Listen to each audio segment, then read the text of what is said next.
Ini adalah kelanjutan dari video yang paling warga butuhkan, yaitu tier list walking shoes part 2.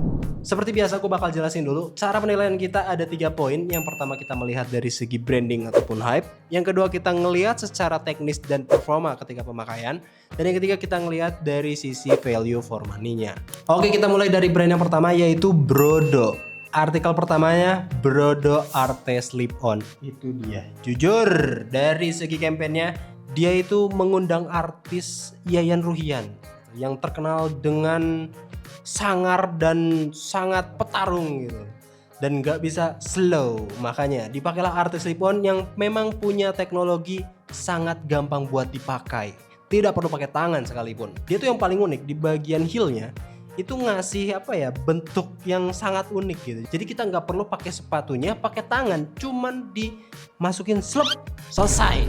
Makanya artisnya Yayan Ruhian. Dari segi hype-nya tadi udah dibawa sama Yayan Ruhian, dan dari segi performanya, uppernya ini dia pakai knitting, breathability-nya bagus dan sangat aman buat kaki yang lebar. Untuk karakter midsole-nya sendiri, dia itu pakai midsole pilon kalau gue nggak salah ya. Dia itu campuran pilon sama mungkin ada sedikit infus nitrogennya juga. Jadi karakternya ini lebih bonci dan ngasih keempukan yang stabil. Cuman minusnya ketika si sepatu ini tuh dipakai buat kegiatan yang panjang, kegiatan yang cukup ekstrim, yang jalan kakinya lebih banyak, ini sedikit kurang nyaman karena bagian uppernya itu yang melar. Jadi bakal rada goyang-goyang lah, apalagi di medan yang tidak rata. Untuk harganya sendiri dia itu ada di 569.000. Apakah affordable dengan teknologi seperti ini? Affordable. Value for money cukup. Oke, makanya gue masukin Brodo Arte Slip On ini di tier C. Selanjutnya dari Brodo juga, ini adalah masterpiece dari Brodo, S Nova yang banyak kolaborasi juga. Kalau gua nggak salah kemarin tuh kolaborasinya sama Tahi Lalat, sama Tolak Angin, dan ada beberapa lainnya. Dari segi hype dan branding ini sudah mentok dan mengikuti lifestyle di Indonesia. Sangat culture. Untuk harganya juga masih sangat value for money di 599.000, lebih mahal dikit lah daripada si artis Slip On yang tadi. Untuk karakter midsole-nya dia midsole yang cukup bonci tapi nggak terlalu bonci juga. Empuknya nggak terlalu juga, dia lebih banyak meredam benturan, tapi sangat cocok untuk orang-orang yang mohon maaf berat badannya berlebih. Dan dipakai berdiri juga mantep banget. Sayangnya ada minus di bagian lasting dari si sepatunya. Ketika dipakai sama orang yang kakinya lebar, ini tidak mengakomodir dan sarannya emang harus upsize. Cuman minusnya nanti bagian depannya bakal sedikit panjang, gitu aja. Dari segi breathability so-so lah, bukan yang terlalu bagus tapi nggak terlalu panas juga. Dan artikelnya S Nova ini sebenarnya sangat aman dipakai buat berdiri, dipakai buat jalan, buat kegiatan harian. Cuman minusnya itu aja, cuman narrow di bagian si two box-nya aja. Tapi dengan value yang dikasih dan branding hype yang masih sangat bagus sampai sekarang, gue bakal masukin S Nova ini ada di tier A. Itu dia. Kita lanjut ke brand berikutnya yaitu Kangki, lebih tepatnya Kangki Klasik. Itu dia. Gue gimana ya? Kayak Kangki Klasik ini sering banget pakai midsole dari TPI yang kita umum ketahui dengan teknologi busnya Adidas kayak gitu. Jadi ada bentuk-bentuk styrofoamnya itu. Yang pertama itu ada artikel Kangki Kitaro. Nah ini masih ada terjual, cuman stoknya nggak terlalu banyak. Ada di website, ada di marketplace juga. Untuk colorway sebenarnya masih kalem-kalem aja, nggak terlalu mencrang, nggak terlalu berbahaya lah. Semua orang bisa pakai untuk colorway ini. Apalagi yang black, yang mungkin di bagian midsole-nya ini ada putihnya. Ini masih sangat aman banget untuk ngantor, untuk nongkrong, dan dari segi siluet juga bagus. Breathability bagus, midsole TPI juga empuk, ngasih sedikit bonci. Terus dari fleksibilitas juga bagus banget buat kegiatan harian, buat yang dipakai jalan, mantap. Untuk harganya sendiri, ini harga diskon sangat masuk akal, sangat value for money, 298.800. Kalian bisa cek aja di websitenya Kangki. Ini gue bisa bilang Kitaro ini value for money banget. Dari sisi branding juga bagus walaupun belum ada kolaborasi yang signifikan. Tapi dari segi siluet ini ganteng dan minimalis. Dan gue pernah pakai si Kitaro ini buat kegiatan harian di kantor, bahkan sampai jalan kaki mungkin sekitar 5 kilo kali ya terus menerus. Ini enak banget buat jalan kaki dan dipakai buat berdiri. Jadi gue bakal masukin Kitaro ini ke tier S. Kita masuk ke artikel berikutnya yaitu Kangki Bene. Ini bisa dibilang artikel yang cukup klasik lah. Dari siluetnya sendiri menurut gue ini kurang cocok gitu, kurang oke kalau dipakai buat kegiatan harian. Terlalu ekspresif, terlalu rugged gitu lah. Untuk sepatunya sendiri juga bukan tipe yang ringan, tapi yang enaknya itu dia misalnya pakai EVA, jadi lebih meredam benturan lebih banyak. Dipakai buat jalan kaki yang ada joggingnya dikit itu masih mantap. Terus di bagian outsole-nya juga tebal banget bro, tebal banget. Dipakai medan yang kering ini ngegrip, dipakai medan yang basah ini sedikit licin, jadi perlu berhati-hati aja. Dan untuk harganya sendiri, ini harga normalnya itu ada 358.000. Apakah value for money? Sudah cukup value for money. Cuman minusnya karena sepatunya ini berat, terus dari sisi breathability juga tidak lebih bagus dibandingkan Kitaro.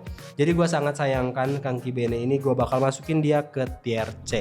Kita masuk ke brand berikutnya yaitu Unart Insurgent. Kemarin itu baru kolaborasi sama Evil ya. Dari sisi branding dan hype sebenarnya ini sepatu yang bagus dan colorway juga cakep-cakep. Tapi minusnya di bagian uppernya itu dia bukan pakai sweat yang bener-bener full halus banget gitu. Untuk breathability-nya juga nggak terlalu bagus lah, karena teknologi mesh-nya ini yang apa ya, dia kurang mengeluarkan udara dari dalam sepatunya. Fleksibilitas bagus, cuman midsole-nya dia pakai EVA. Terus karakter midsole-nya itu lebih banyak meredam benturan, dan ketika dipakai buat berdiri, buat kegiatan yang udah cukup lama, mungkin sekitar setahun atau 2 tahun, dia itu pasti bakal kempes bagian midsole-nya. Apakah bisa balik lagi? Mungkin bisa balik lagi, tapi tidak terlalu signifikan. Untuk outsole-nya juga dia pakai bahan TBR, dan ketika kita Dremel, kalau gua nggak salah tuh dia nggak sempet habis, cuman sisa sedikit aja. Untuk harganya sendiri sebenarnya masih value for money di 399.000. Masih sangat aman lah untuk sebagian orang. Cuman minusnya, gua pernah pakai si Insurgent ini, dipakai buat berdiri lama, pegel ternyata di bagian heel-nya. Di bagian tumit itu kerasa panas. Dipakai buat jalan kaki juga fleksibilitasnya, terutama di bagian bola-bola kakinya itu sedikit ketahan karena ada panel-panelnya yang cukup nggak ganggu. Jadi sayangnya gue harus masukin Insurgent ini ke tier C. Kita lanjut ke artikel berikutnya yaitu Medi Rinaldi. Ini yang kolaborasi sama Medi Rinaldi. Minusnya cuma satu, dia gacha, itu aja sih. Jadi kita nggak bisa menyesuaikan dengan colorway yang kita pengen. Tapi mungkin sekarang bisa kali ya, kita bisa cek aja di websitenya Unart. Warna-warnanya juga cukup playful lah, sesuai dengan nama seriesnya, Medi Rinaldi Playful Series. Kalau misalkan warga bisa dapetin yang warna full black, itu bakal mantep banget. Dari sisi durabilitas juga cukup oke. Uppernya breathability-nya bagus, terus dari midsole-nya juga dia tebel dan cushion bagus banget. Buat berdiri nggak bakalan pegel, buat jalan kaki ngasih bonci yang bisa ngurangin tenaga. Jadi nggak bakal lebih cepat pegel di bagian kakinya.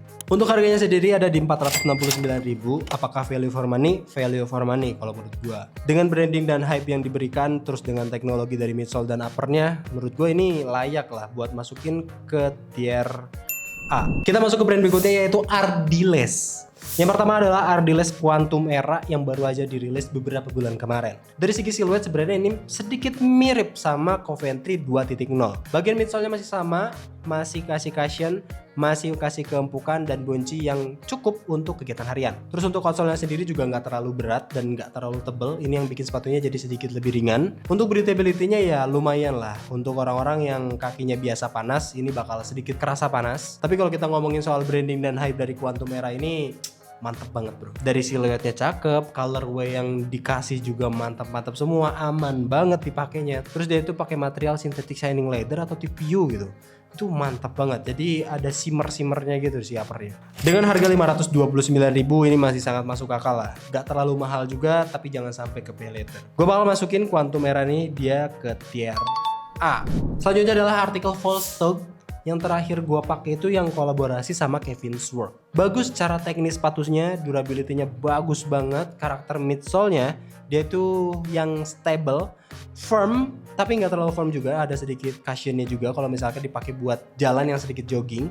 Stability-nya bagus banget, outsole-nya juga dia kalau nggak salah full deh di bagian alasnya. Terus dari colorway juga aman-aman semua. Cuman minusnya ada di bagian upper yang cukup kaku dan midsole-nya yang tebel tapi firm. Fleksibilitas ketika dipakai jalan kaki ini sedikit kurang nyaman karena di bagian bola-bola kaki itu sedikit ketekuk di bagian dalamnya. Tapi bagusnya sepatu ini tuh dia punya toe yang lebar. Jadi saran gue sih kalau misalkan beli Ardiles gak usah upsize lagi, pakai terus size saja. Dan satu hal lagi yang kurang dari Volsok ini, dia cukup berat untuk si sepatunya karena panelnya cukup tebal, terus dari midsole-nya juga tebal dan juga balance, terus outsole-nya juga full, jadi sepatunya ini sedikit lebih berat. Dipakai buat jalan harian bakal sedikit menguras tenaga. Gue bakal masukin Volsok ini ke tier B. Selanjutnya dari brand Orthusight. Kemarin tuh ada Orthusight Berlin sama apa gitu gue lupa. Sekarang ada Orthusight Birmingham. Ini yang ditanya-tanya. Gue pernah pakai si Birmingham ini ketika launching Orthusight Fall Winter 2026 kemarin. Karakter sepatunya sebenarnya mirip-mirip sama Berlin ataupun Brisbane. Bedanya itu ada di bagian uppernya aja. Dari panel-panelnya ini beda dari Brisbane dan juga Berlin. Cuman uppernya ini masih pakai material yang sama, yaitu suede synthetic leather atau bludru ya, gue lupa. Breathability-nya di sini lebih bagus dan lebih ringan dibandingkan saudara sebelumnya. Karakter midsole-nya dia itu plush, ngasih cushion dan bonci yang bagus buat jalan kaki, ngasih energi return yang bagus banget. Dari sisi branding dan hype juga sebenarnya Birmingham ini tidak terlalu digembor-gemborkan karena Orthusight ini emang fokusnya ke runningnya gitu. Jadi ke sport style-nya ini tidak terlalu digembor-gemborkan. Tapi dari sisi teknis dan performa pemakaian ini mantap banget. Terus dari segi harga juga cukup affordable lah. Tapi apakah value for money ini pas-pasan aja karena harganya 568.000. Untuk sebagian orang mungkin bakal pikir-pikir dulu sih untuk beli sepatu ini karena harganya itu gitu. Jadi gue bakal masukin si Birmingham ini ke tier B. Selanjutnya ada Orthusight Hyperblast Slip-On. Ini jujur mirip sama Arte Slip-On, cuman bedanya teknologinya berbeda. Untuk si Slip-On ini dia itu masih perlu kita pakai tangan untuk si buka uppernya ini untuk bisa masukin si kakinya. Untuk harganya itu mirip sama Birmingham tadi, 569.000 sekian. 568.000 sekian. Apakah value for money? Ya pas-pasan juga sih untuk sepatu seperti ini. Cuman bagusnya dari segi teknis dan performanya, midsole-nya sebenarnya mirip-mirip sama Birmingham.